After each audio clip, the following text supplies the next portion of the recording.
હવે આપણે આજે કોષવાદની વાત કરીશું, સેલ થિયરીની. એકવાર એવું સાબિત થઈ ગયું કે કોષ એ જીવનનો એકમ છે, મતલબ છે સજીવનો રચનાત્મક અને ક્રિયાત્મક એકમ છે. બધા જ સજીવો કોષના બન્યા છે એવું સાબિત થઈ ગયા પછી બધા જ વૈજ્ઞાનિકો કોષ વિશે જાણવાના પ્રયત્નો કરતા હતા. કોષ કેવો છે, એની બાઉન્ડ્રી કેવી છે, એની અંદર શું છે, કેવી રીતે કાર્ય કરે છે. પછી આખા વિશ્વના બધા સાયન્ટિસ્ટો કોષોની પાછળ દોટ મૂકી. પછી એને સમજવાનો જુદો જુદો પ્રયત્ન થયો અને પોતાના મંતવ્યો બધાએ પોતપોતાની રીતે આપ્યા. તો એમાં જે મંતવ્ય આપ્યા એના મુખ્ય વૈજ્ઞાનિકો 2-3 છે. એણે શું કીધું અને કઈ રીતે એની વાત કોષની રજૂ કરી એને આપણે કોષવાદ કહીશું. તો એમાં સૌ પ્રથમ 1838 1838 એમાં એક જર્મનીનો વૈજ્ઞાનિક હતો અને જર્મનીનો વનસ્પતિ શાસ્ત્રી હતો.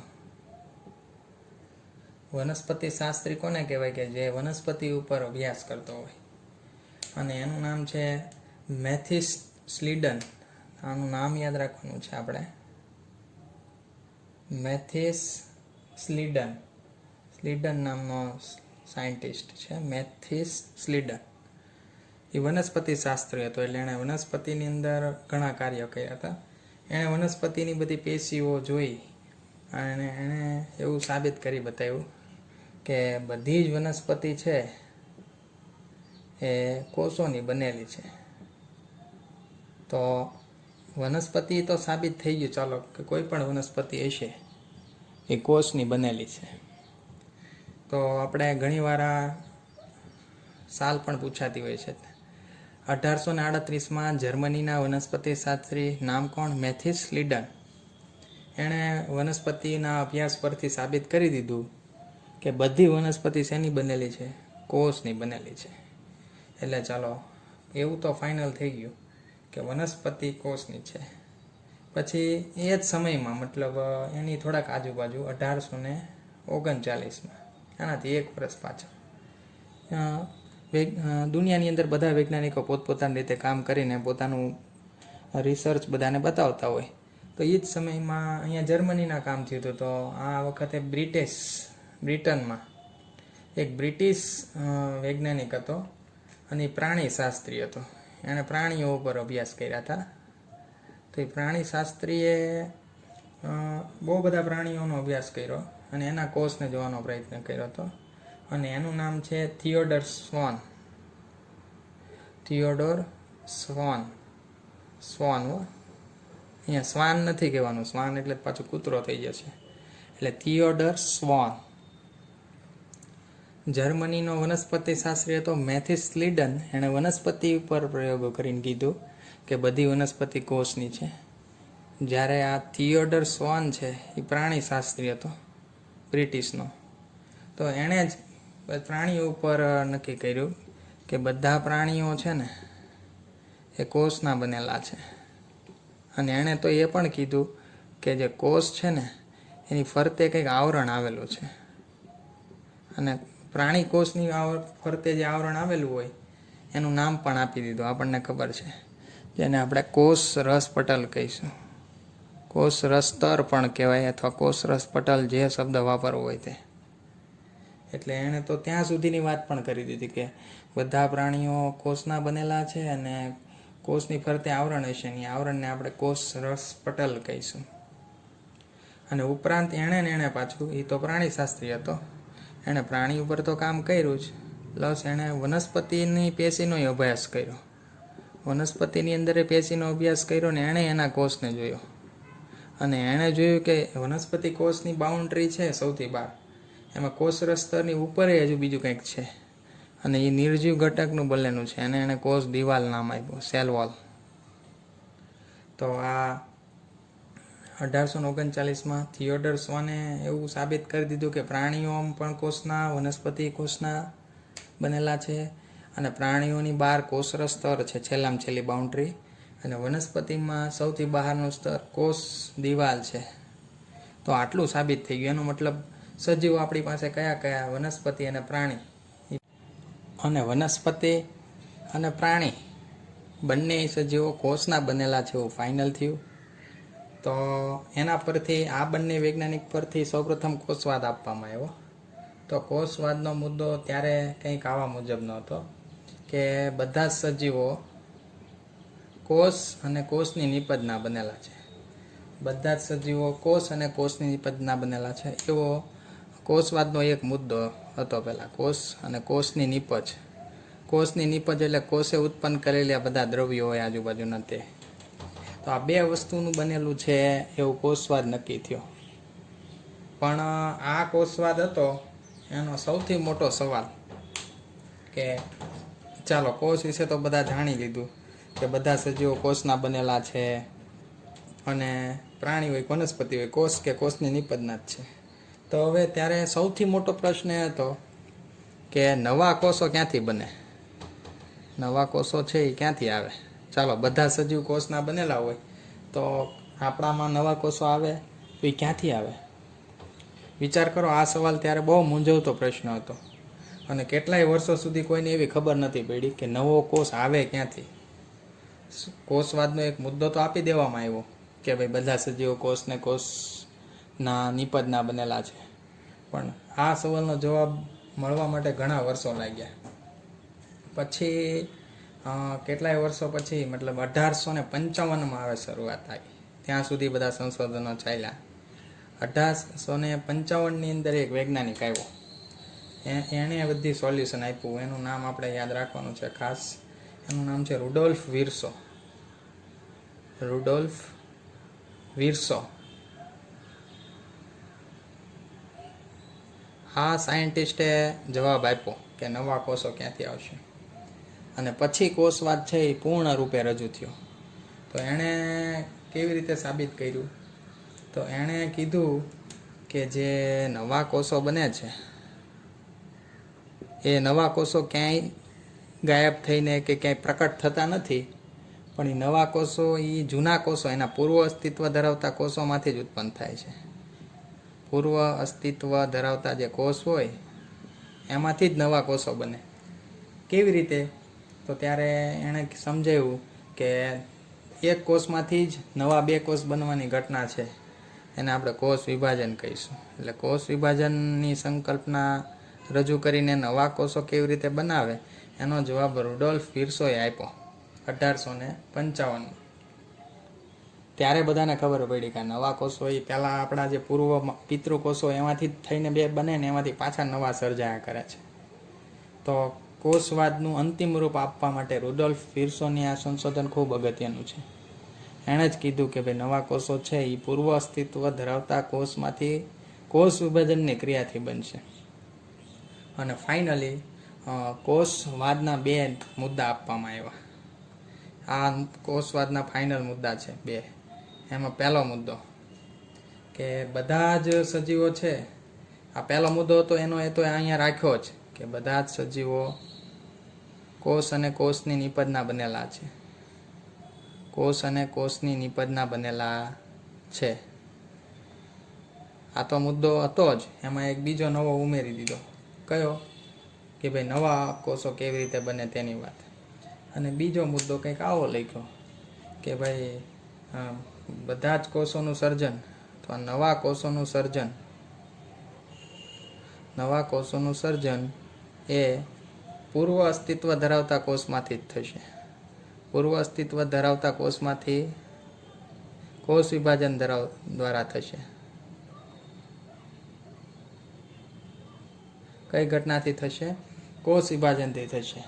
તો આમ ફાઇનલી બે મુદ્દા આપવામાં આવ્યા કે ભાઈ બધા સજીવો કોષ અને કોષની નિપજના બનેલા છે, અને નવા કોષોનું સર્જન પૂર્વ અસ્તિત્વ ધરાવતા કોષમાંથી થશે.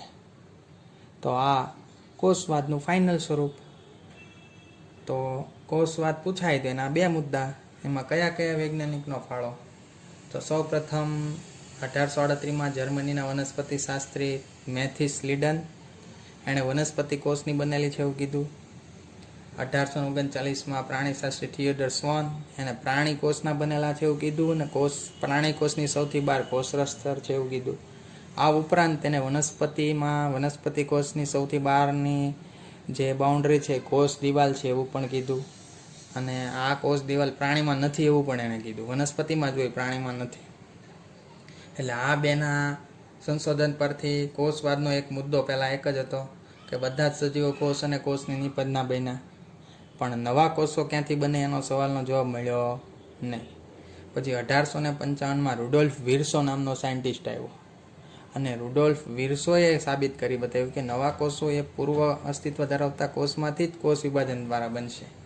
અને એનો આપણને ખ્યાલ છે, બરાબર છે, કે નવા કોષો હોય, માનો કે આ કોષ છે એનું કોષ કેન્દ્ર, કોષ વિભાજનની ક્રિયાથી એમાંથી 2 કોષ બનશે અને એમાંથી પાછા 4.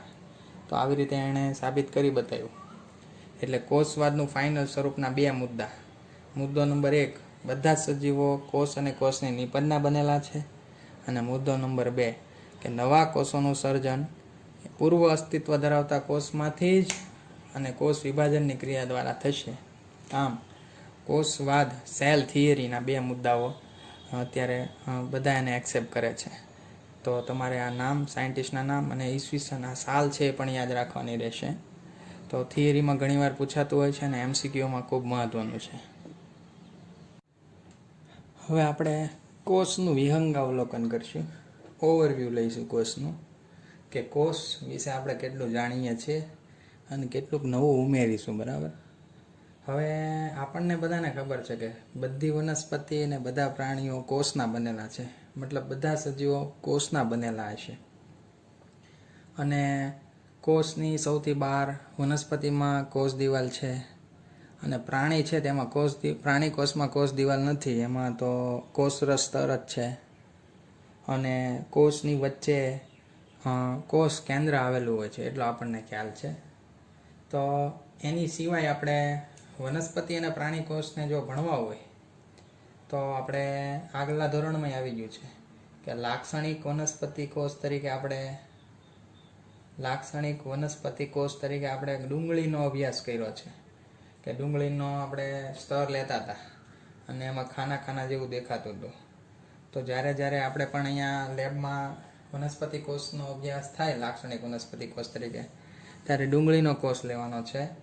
અને લાક્ષણિક પ્રાણી કોષની વાત કરવામાં આવશે તો ત્યારે આપણે મનુષ્યમાં આપણે ખાસ કરીને આપણે ગાલના કોષ લઈએ છીએ. આપણા ગાલ હોય ને, ગાલમાંથી સ્પેચ્યુલા દ્વારા કોષો અલગ કરશું ને એને માઇક્રોસ્કોપમાં જોઈશું તો એની પણ રચના જોઈ શકાય. તો લાક્ષણિક વનસ્પતિ કોષ તરીકે ડુંગળીનો કોષ અને લાક્ષણિક પ્રાણી કોષ તરીકે આપણે ગાલનો કોષ લેવાનો છે. હવે આપણને ખ્યાલ છે કે વનસ્પતિ કોષ હોય કે પ્રાણી કોષ હોય, એમાં બંનેની અંદર કોષરસ સ્તર હશે જ. એના કોષરસને ઘેરતું કોષરસ સ્તર હોય જ. આ પ્રાણી કોષ છે, આને આપણે પ્રાણી કોષ કહીએ, અને આ આપણું વનસ્પતિ કોષ છે. તો વનસ્પતિ કોષરસ સ્તરની હજુ ફરતે એક આવરણ આવેલું હોય જેને આપણે કોષ દિવાલ કહીએ, સેલ્યુલોઝની બનેલી હોય ને. પ્રાણી કોષમાં એ હોય નહીં, પણ બંનેની અંદર કોષરસ સ્તર તો હશે જ. આની આકૃતિ આપણે હજુ વધુ ડિટેલમાં આપણે લેવાની છે. અને બીજું કે બંનેની અંદર કોષ કેન્દ્ર હશે, આમાં પણ કોષ કેન્દ્ર આનું હોય છે. બાકી અંતરસ ઝાડ ને હજુ બહુ બધી અંગિકાઓ હશે એવો આપણને ખ્યાલ છે. અને આપણને બધાને ખબર છે કે એના કોષ કેન્દ્રની અંદર બંનેમાં રંગસૂત્ર હોય. રંગસૂત્રની રચના આપણે વધારે ડિટેલમાં પછી લેવાની થશે. અને રંગસૂત્ર એ ડીએનએનું બનેલું હોય.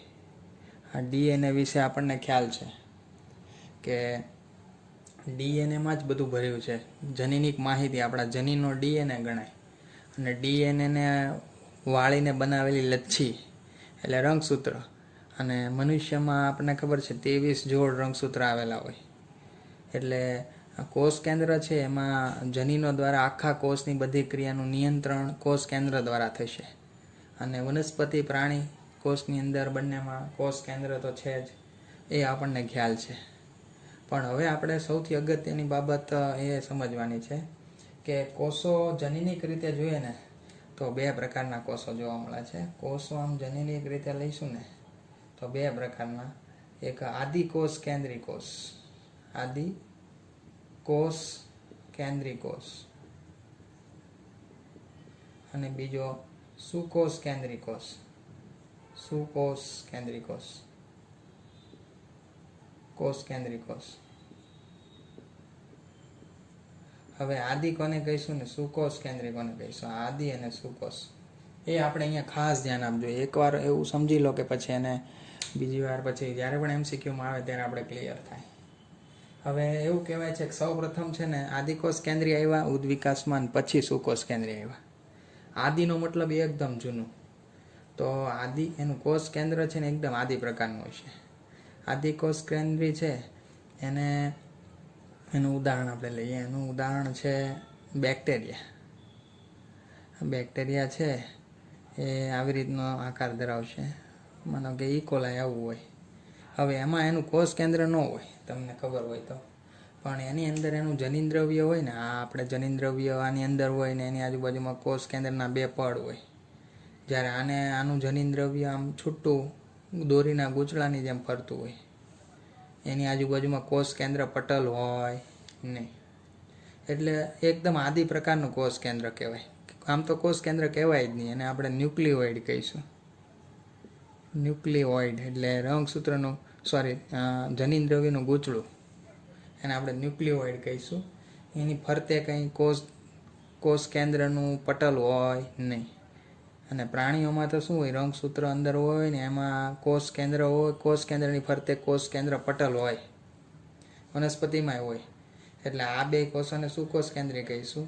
ત્યારે અહીંયા આપણે કોષ કેન્દ્ર પટલ નથી એટલે એને આદિકોષ કેન્દ્રી કહીશું. ખ્યાલ આવે છે?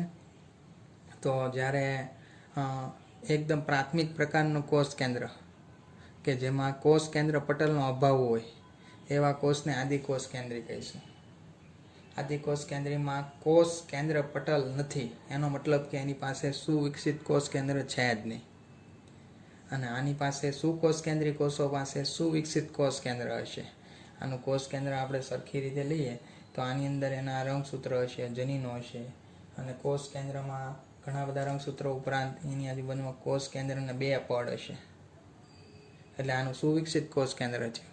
જ્યારે આને કંઈ જ નહીં, કોષ કેન્દ્ર પટલ હશે નહીં, એટલે એને આદિકોષ કેન્દ્રી કહીશું.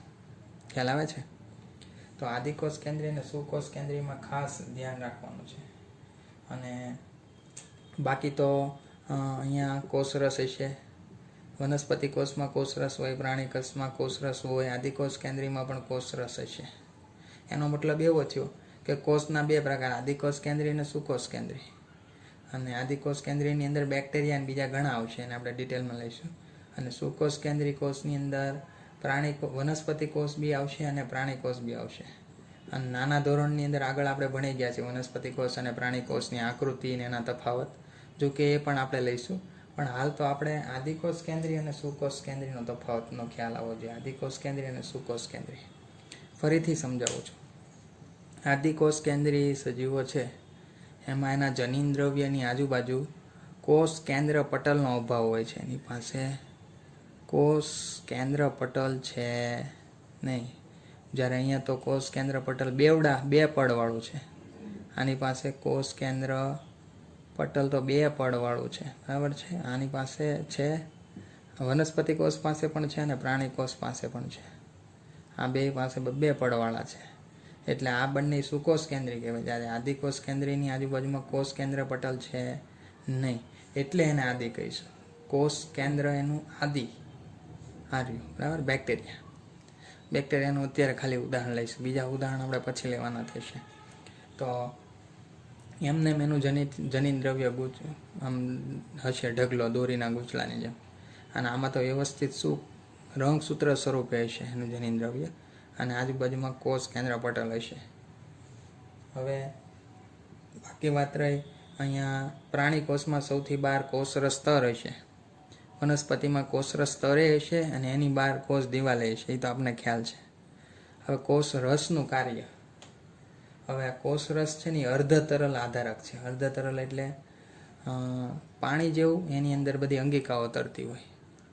અને કોષનું કદ કોષ રસ દ્વારા જ નક્કી થશે. કોષનું કદ કોષ રસ દ્વારા નક્કી થશે અને કોષની બધી પ્રક્રિયા કોષ રસની અંદર થાય. કરાવડાવશે કોષ કેન્દ્ર, પણ ક્રિયા થશે બધી ક્યાં? કોષ રસની અંદર. અહીંયા આ બધા કોષ રસ છે, બરાબર છે. તો કોષ રસ એ સમગ્ર કોષની જૈવ રાસાયણિક પ્રક્રિયાનું મુખ્ય સ્થાન ગણાય. હવે સાંભળી લો, જૈવ રાસાયણિક પ્રક્રિયા કોને કહેવાય? આપણે ટેસ્ટ ટ્યુબમાં ને એમાં કરીએ લેબની અંદર, પ્રયોગશાળામાં, એ ખાલી રાસાયણિક પ્રક્રિયા કહેવાય. પણ સજીવોના કોષની અંદર જે બધી ક્રિયા થશે, ચયાપચયની, પાચન ને શ્વસન, એ બધી જૈવ રાસાયણિક પ્રક્રિયા કહેવાય. એમાંની ઘણી બધી પ્રક્રિયાઓ આ કોષોના કોષ રસમાં થશે. એટલે કોષ રસ એ બધી પ્રક્રિયાઓનું સ્થાન છે, એટલે એ મહત્વનું છે.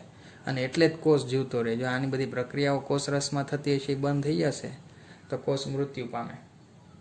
તો આ ખાસ યાદ રાખવાનું છે. હવે બીજું, આદિકોષ કેન્દ્રીય અને સુકોષ કેન્દ્રીયનો તફાવત આપણે લઈશું. આદિકોષ કેન્દ્રી કોષ અને સુકોષ કેન્દ્રી કોષ, બરાબર છે. આ બંનેનો તફાવત લઈશું. હવે આદિકોષ કેન્દ્રી કોષ છે, એની પાસે કોષ કેન્દ્ર પટલ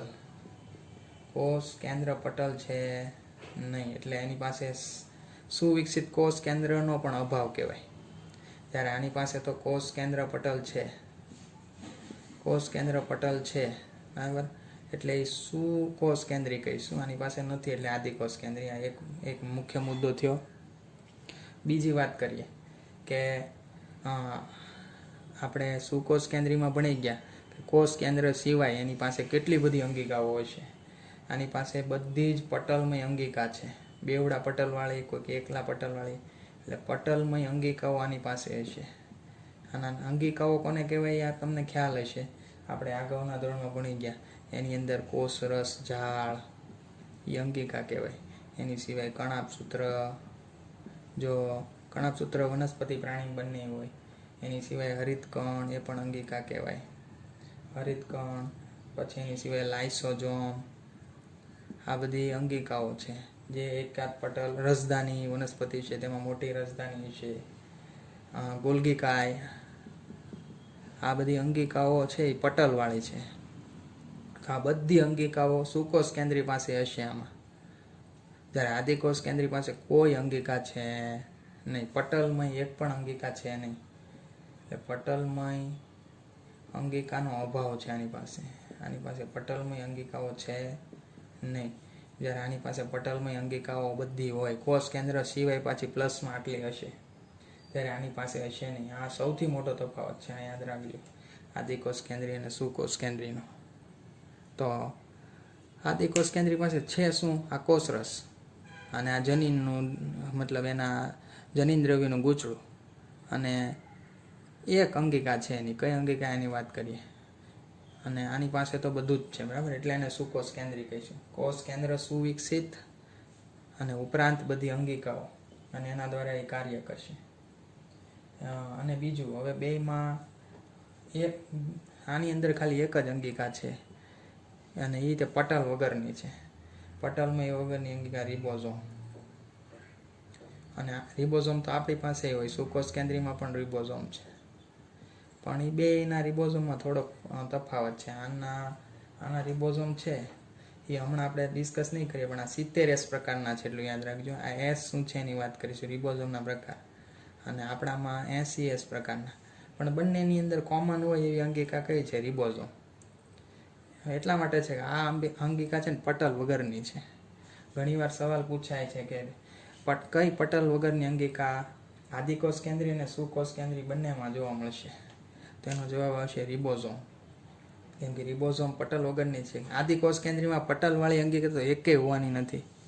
તો પટલવાળી ખાલી એક છે, કઈ? રિબોઝોમ. અને એ ક્યાં જોવા મળશે? તો આના કોષ રસમાં. રિબોઝોમ શેમાં જોવા મળશે? આદિકોષ કેન્દ્રીના કોષ રસમાં.